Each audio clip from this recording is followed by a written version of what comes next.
Hi, hello, నమస్తే. Welcome to YK news. This is Sushma.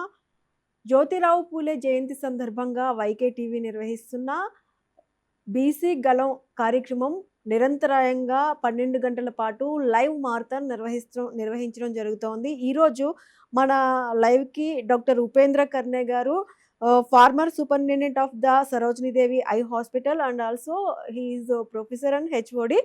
ఆయనున్నారు. ఆయనతో మాట్లాడదాం. నమస్తే సార్. నమస్తే అండి.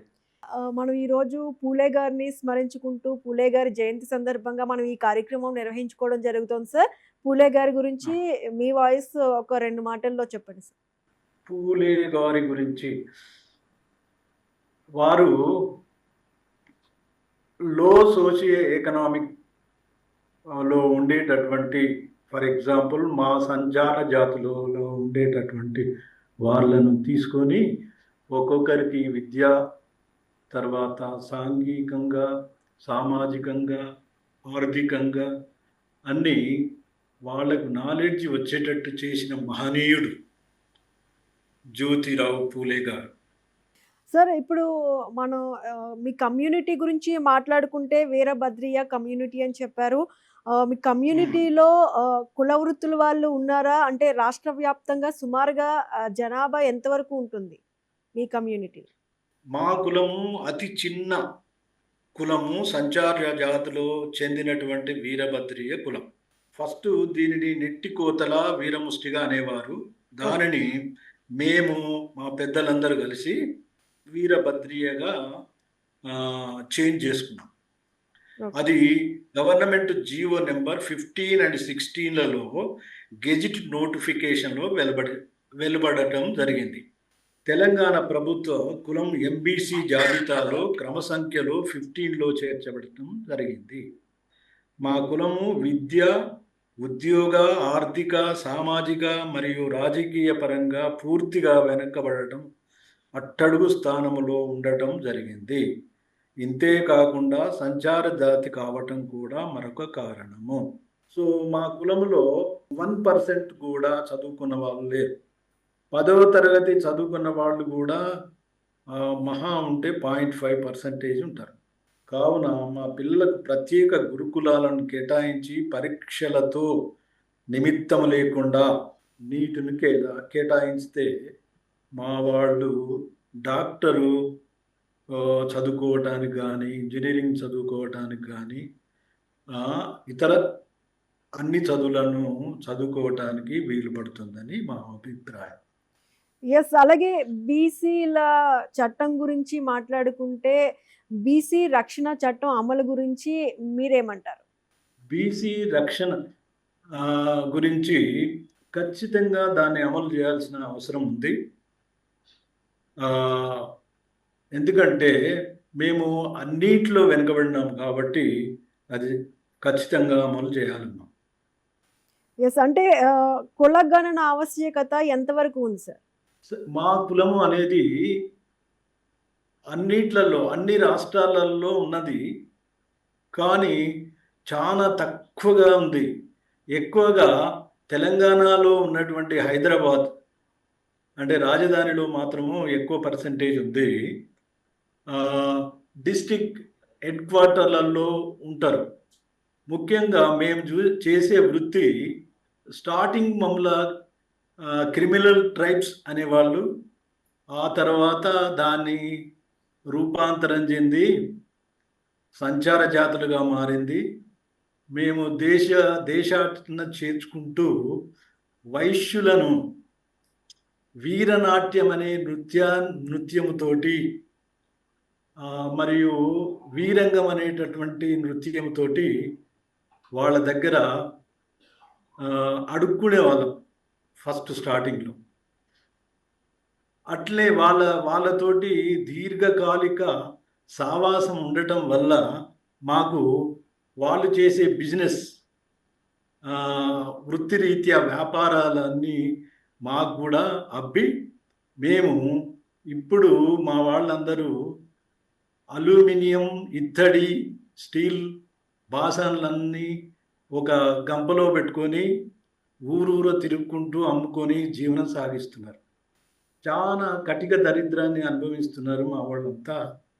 అందుకోసమనే మేము ఈ బీసీ చట్టం ఏదైతే ఉందో కరెక్ట్గా అమలు చేయాలని రిక్వెస్ట్ చేస్తున్నాం. ఎస్. అలాగే ఈ రాజకీయ నేపథ్యం చూసుకున్నట్టయితే కూడా బీసీలకు ఇంకా ఎలాంటి ఏ ఎలాంటివి రావాలి రాజకీయాల్లోకి వచ్చేవారు బీసీలకు ఇంకా ఎలాంటి రిజర్వేషన్లు కల్పించాలని కోరుకుంటున్నారు? ప్రత్యేకంగా బీసీలో ఉన్నటువంటి వాళ్ళు మమ్ములను బీసీఏ గ్రూప్లో చేర్చారు. బీసీఏ గ్రూప్లో చాలామంది మాకంటే కూడా చాలా డెవలప్మెంట్ అయిన వాళ్ళు ఉన్నారు. రిజర్వేషన్లు ఏదైతే ఇస్తున్నారో దాన్ని మేము అనుభవించలేకపోతున్నాము.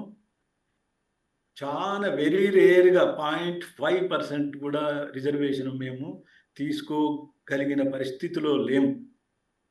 అందుకోసమనే మాకు రిజర్వేషన్ ప్రత్యేకమైన కేంద్రం నుండి కానీ రాష్ట్రం నుండి కానీ రిజర్వేషన్లు అమలు చేయటానికి అందరూ బీసీలో ఉన్న వాళ్ళందరూ, ఎఫ్సీలో ఉన్న వాళ్ళందరూ, పాపులేషన్ అంతా జనాభా ప్రాతిపదికంగా చూసుకుంటూ మాకు రిజర్వేషన్ కంపల్సరీ ఉండేటట్టు చేస్తేనే మా వాళ్ళంతా డెవలప్ కావడానికి కారణమవుతుంది. అందుకోసం బీసీ చట్టాన్ని కంపల్సరీగా అరేంజ్ చేయాల్సి వస్తుంది. Yes sir. అలాగే అమలు ప్రభుత్వ సంక్షేమ పథకాల అమలు విషయం గానీ, అలాగే ఇంకా తీసుకోవాల్సిన చర్యలు ఏంటి అంటే ఇంకా మీరేం చెప్తారు? ఆర్థికంగా ప్రత్యేకంగా ముఖ్యంగా ఉద్యోగ విషయాలలో రిజర్వేషను ఫస్ట్ స్టార్టింగ్లో ఎడ్యుకేషన్ ఈజ్ వెరీ ఇంపార్టెంట్ అమ్మా. ఎడ్యుకేషన్లో రిజర్వేషన్ అమలు చేసి మమ్మల్ని అందరినీ పట్టభద్రులుగా తయారు చేసిన తర్వాత ఉద్యోగాల విషయం అనేది వస్తుంది. ఉద్యోగ విషయాలలో కూడా మాకు ప్రత్యేకమైన 25% బీసీలలో ఉన్నది కదా, మాకు 7% బీసీఏ గ్రూప్లో 7% అమలు చేశారు. దాంట్లోనే మా సంచార జాతి కూడా దాంట్లోనే వస్తుంది. అటువంటప్పుడు మమ్ములను సెపరేట్గా తీసుకొని సంచార జాతికి ఒక 2-3% మ్యాక్సిమం 5% అన్న ఇచ్చిన మా దాంట్లో మాకు కాంపిటీషన్లో ఉండి మేము ఉద్యోగాలు చేసుకోవటానికి మాకు వీలు పడుతుంది.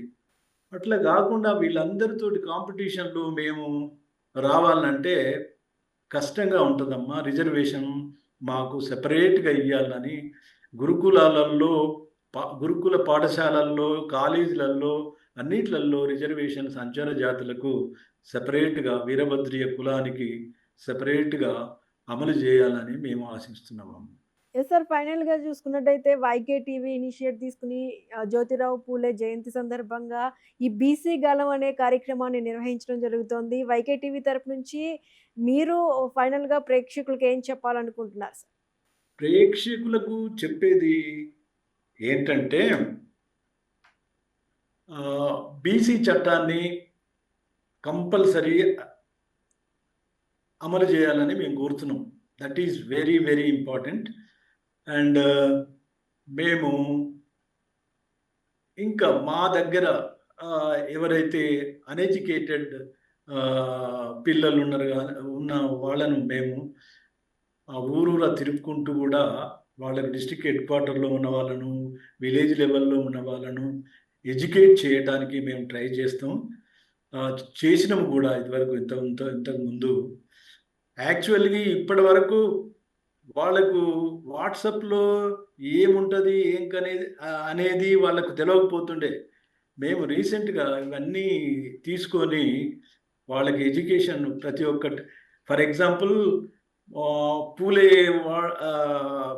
అనే మహనీయుని ఆయన గురించి కూడా మాకు ఎక్కువగా తెలియకపోతుండే.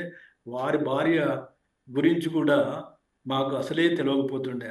అవన్నీ మేము ఎడ్యుకేట్ చేసి బీసీ చట్టాన్ని అమలు చేయడానికి మీరందరూ మాకు సహకరించాలి అని వాళ్ళతోటి ఎడ్యుకేట్ చేస్తున్నాము. అయితే వైకే టీవీ నిర్వహిస్తున్న ఈ కార్యక్రమం గురించి మీరేమంటారు? ఇది చాలా మంచి ప్రోగ్రామ్ అమ్మా. బీసీలు కానీ బీసీలలో ఉండే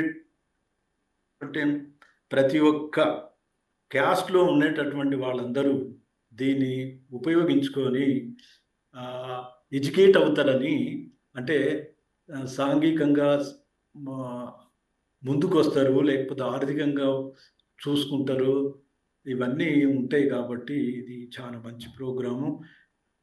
మీకు ప్రత్యేకమైన ధన్యవాదాలు తెలుపుతున్నాము. Yes, thank you so much అండి. బీసీల కోసం బీసీ గలం వైకే టీవీ నిర్వహిస్తున్న కార్యక్రమంలో పార్టిసిపేట్ చేశారు. Thank you so much. That's all for now. Keep watching YK news. Thank you. అప్పుడప్పుడు కాదు, ఎల్లప్పుడూ బీసీల కోసం మీ వైకే టీవీ.